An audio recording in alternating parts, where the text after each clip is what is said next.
Okay. Mga ano, di ba? Mga platinum na. Okay. Dito po kayo. Millennium, di ba?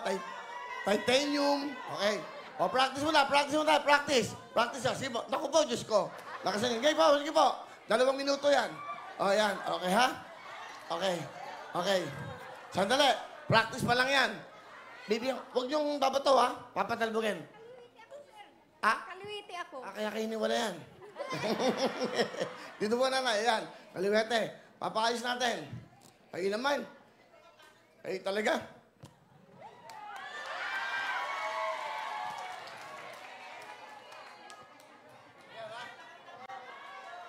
O, yan, ha? 2 minutes. 2 minuto. Ito yung masaya lang. Okay. Ganon kayo. Set up natin 2 minutes, boys. 2 minuto. Pag nashoot nyo yung 5, doon kayo sa 20,000. Ha? Papatalbugin nyo po, ha? Yan ang 2 minutes natin. So, okay. 1, 2, 3, go! Patalbugan na! Go!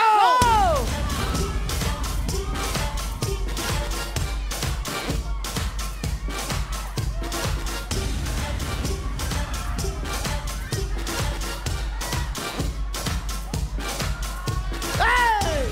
Kailangan makapasok kayo? Ayun na! Ayun! Kailangan masok nyo. Sige po, para makakuha nyo, tipo 5,000. Oy! Oh! Okay. Meron pa kayong 1 minute and 21 seconds.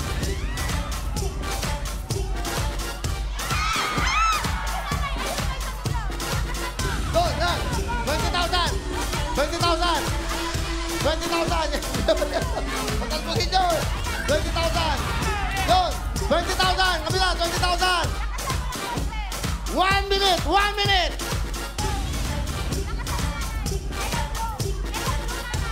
Ito po, nakaisip lang natin to para masaya. May 20,000. Taas ang konti na, taas ang konti. Taas ang konti. Ayan! Tatalbungan 35 seconds.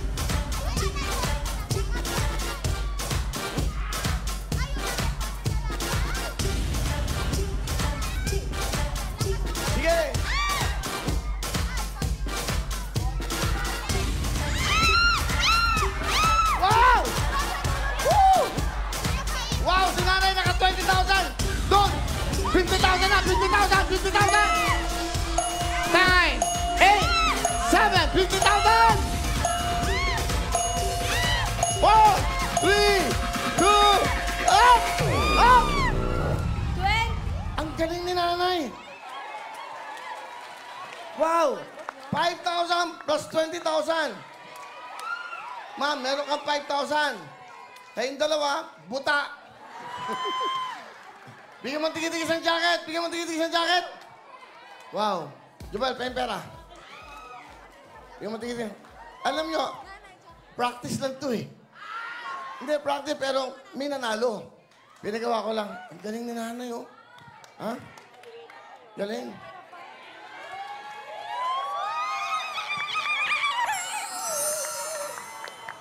Taga saan kayo? Taga Pandibulacan! Pandibulacan. Okay. Meron kayong jacket. Ma'am, meron kang 5,000? Okay. Talo eh. Talo. Hindi, okay magala. Bibigyan ko rin kayo. Bigyan mo tig 2,000. Ito. Totoo to.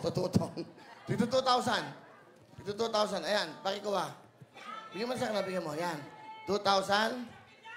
2,000. 2,000. Okay. Ayan po. Ano pangalan nyo? Salve Resurrection! Taga saan kayo ulit? From Pandibulacan! Alright. 10,000? 15? 20? Nashoot na dalawa, 5 saka 20. 25,000!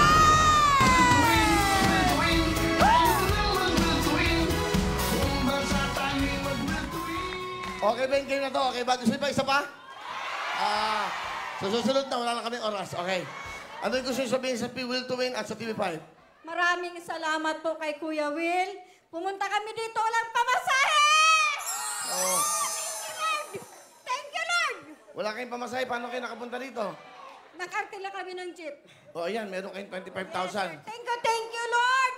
Okay. Binigyan mo kami ng grasya. Kay Okay. Kuya Will, galing! Nay, thank you sa inyo, ha. Salamat po, ha. Salamat po. Okay, meron na kayong pampustiso, okay? Nay, alin kayo. Salamat po, ha. Okay, ma'am, thank you. Dito, para makuha niya. Thank you. Dito, para makuha niya yung pera niyo. Okay. Okay, sayang, no? Wala na tayong oras. Pero ba? Pwede ba mabigay ng jacket? Yeah, kunin niyo na to. Baka matatapakan yan.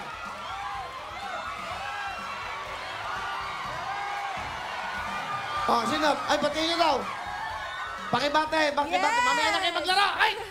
Tatrabaho eh. Go! Happy birthday kay Dante Basig, ang ating Good Line Supervisor! Happy Go, go! Happy birthday! Go! Happy birthday! Maraming salamat sa inyo! Thank you very much! Tabigan! Tabigan! Sakalang sarap!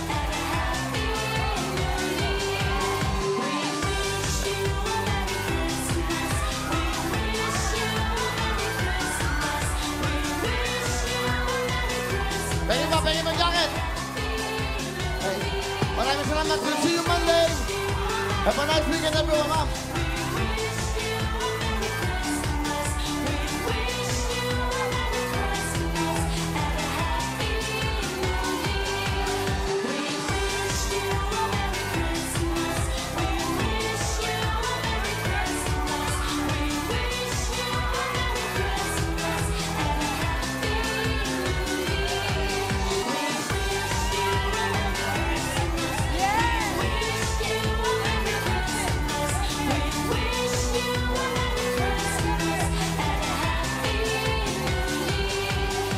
Maraming salamat sa inyo. Mag-ingat kayo. Have a nice weekend, everybody.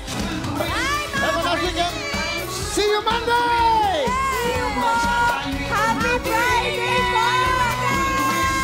Dito lang sa programa ng bawat Pilipino. Ito ang... Pag nandito ako sa school, parang kinakalimutan ko na yung mga problema. Pagbutihin niya ang pag-aaral niya, patupad niya yung pangarap niya. Walang makakabawi sa kaalaman ko. Kayawanan ko po yan na akin lang. Tayo ang lingkod. Tayo ang kapamilya. Sa ulo ng ating mga nagbabaga, balita! 4 na trabahador ng pabrika ng patis sa Obando, Bulacan, patay matapos hininalang masuffocate. Presidente ng Liga ng mga Barangay ng Bulacan at kanyang driver patay sa pananambang. Chief Presidential Legal Counsel at dating Senador Juan Ponce Enrile, kanyang dating Chief of Staff at Janet Lim Napoles, absuelto sa kasong plunder kaugnay ng pork barrel scam. Napipintong muling pagtakbo ni Alice Go sa halalan 2025, haharangin ng Department of Justice. School principal na nang molestya umano ng 4 na menor de edad sa Quezon City, arestado. Senatorial aspirants na naghain naman ng kandidatura, pinakamarami ngayong araw. Iba pang detalye sa ika-4 na araw ng COC filing. Abangan live! At Phil-American pop star Olivia Rodrigo nagbike sa Intramuros at kumain ng halo-halo bago ang kanyang Gats Manila show.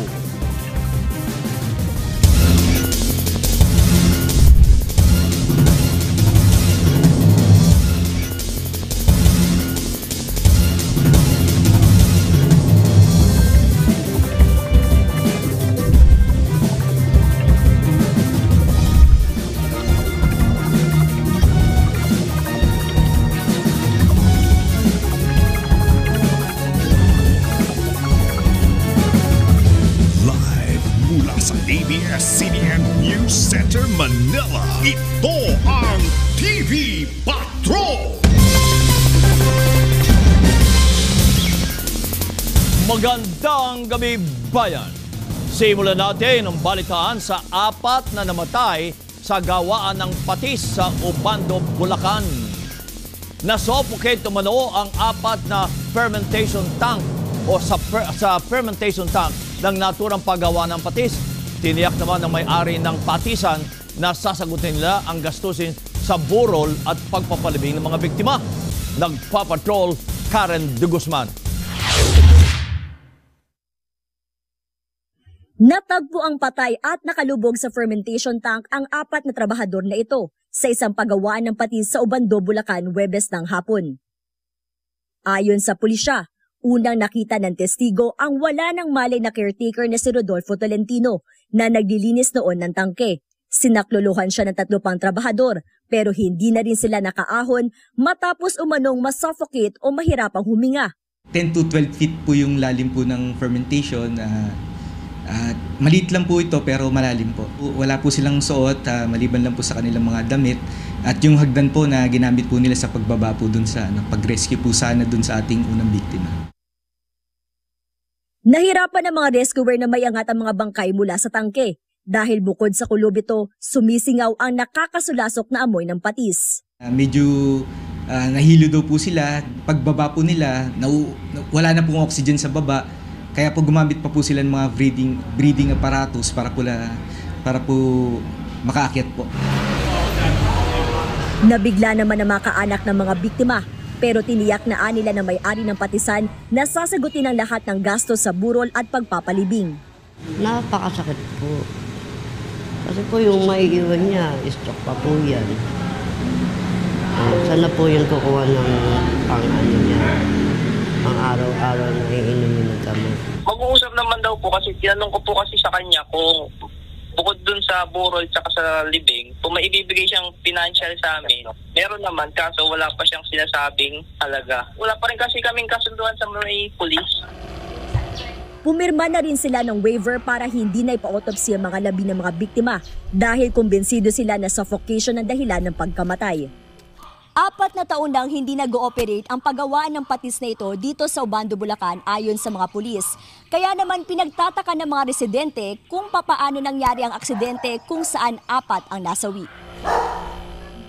Sinubukan ng news team na kunan ng pahayag ang may-ari ng patisan. Pero tangi ang helper ang kumausap sa amin at sinabing hindi muna sila magbibigay ng pahayag. Magsasagawa ng inspeksyon ng mga pulis kasama ang mga tauhan ng munisipyo para malaman kung may pananagutan o naging paglabag ang patisan sa kaligtasan ng kanilang mga empleyado. Karen de Guzman, ABS-CBN News.